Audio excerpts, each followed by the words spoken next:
Well, welcome. Thank you very much for coming off the fields today. We have Jazzy Richards, who is a HTX legend.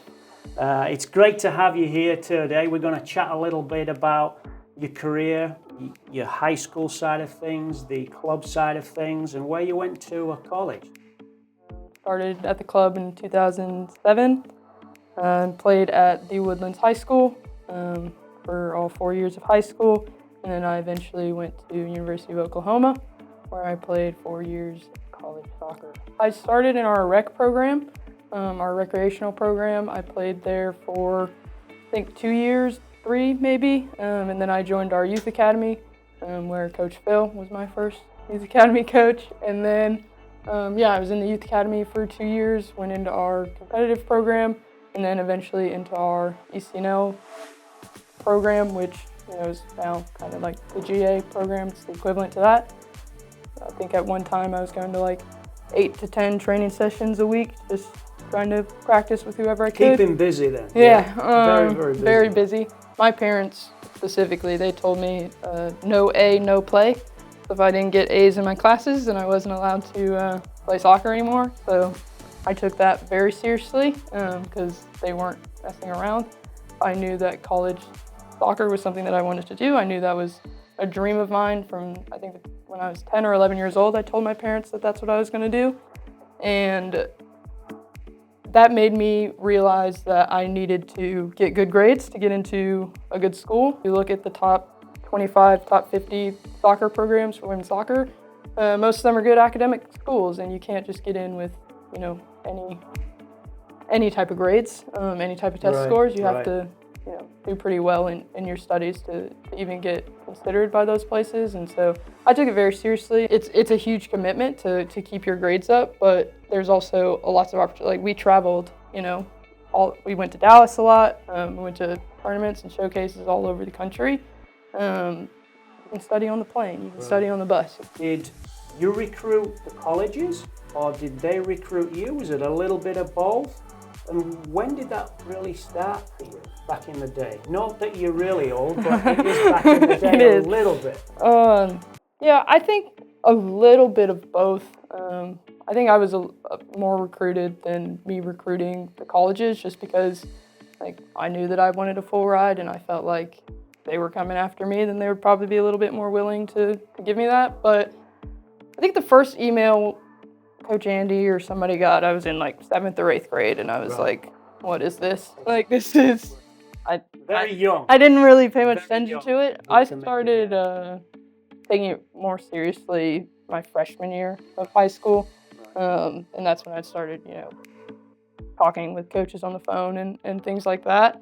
But yeah, I think I was a little more recruited, but still before, a showcase or a tournament, all of you guys encouraged us to send the coaches that we were interested in an email before we go to wherever we're going with our schedule and maybe a highlight reel or whatever, just to see if they would show up, right? And so that's where the recruiting them came into play a little bit. But after those tournaments, there's hundreds of coaches there, and they'll probably reach out too. You're walking into pre-season, you're playing against seniors who are 21, 22 years of age. Yep. They're going to welcome you with open arms, but they're also not going to give up their playing places or starting spots on Friday night. So talk us through how the first day of pre-season was when you arrived. College soccer, typically pre-season starts August 1, but at OU, they expected us to be there the first week of June. And in the summer, the coaches can't interact with you, right? You're with the strength and conditioning coach, and you can have captain-led practices. So for the first 2 months, it was just basically with the team in the weight room and on the field. And I was extremely eager to get out there, right? Because I spent, the whole spring of my junior year, the whole senior year of high school, really dialing in on my fitness and really dialing in on my gameplay, right? And so I got there ready to get to practice, ready to do all the fitness tests, etc. And what I wasn't maybe ready for and probably would have changed is getting a little more strength and conditioning, the weight room part of it, because when you get there, you got to do your compliance training and your medical examinations and stuff. And then you can jump in, and my first day was like a strength circuit day, and I was absolutely knackered at the end. Like I was like, oh, these people are probably gonna think, what's wrong with this girl? Right. Luckily we did like the fitness test shortly after that, and I think I got third in the mile out of 20-ish. There was 25 people on the team, but some people were injured. And fourth on the beep test. So like I proved myself there, and I proved myself on the field at the captain's led practices. So that was good, but yeah, I was a little shell shocked at the strength training part of it. Do you think there's a big jump leaving a high school age team and a club youth soccer, you're going into college? That whole, it's demanding. Yep. Physically, from a psychological point of view, it's demanding. They're looking for results straight away. Yep. Mom and dad isn't here to help.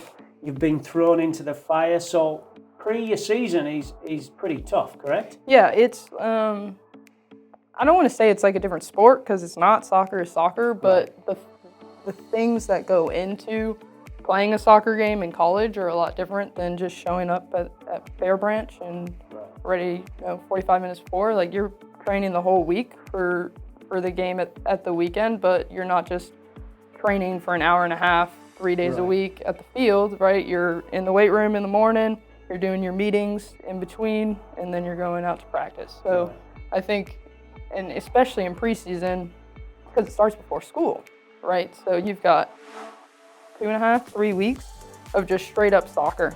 Like seriously talking, my freshman year I was diagnosed with cancer, and that's, challenging in itself, but being away from home for the first time, being, in a whole new environment, with a whole new team, everything made it, exceptionally difficult. Right. That being said, I think I was kind of one track minded. Like I wanted to get healthy again, not only so I could stay alive, but so I could play soccer again, and so that I could, continue on with my education. So that was probably easily the most challenging thing to overcome. But I think I had a lot of support from my family and my teammates. And like at the end of the day, the hardest part about that at the time probably was just getting back in shape and getting back on the field. You've earned a degree, multiple degrees or just one degree? 2 degrees. Which degrees did you get? Sure, I got my bachelor's in business administration and my master's in accounting.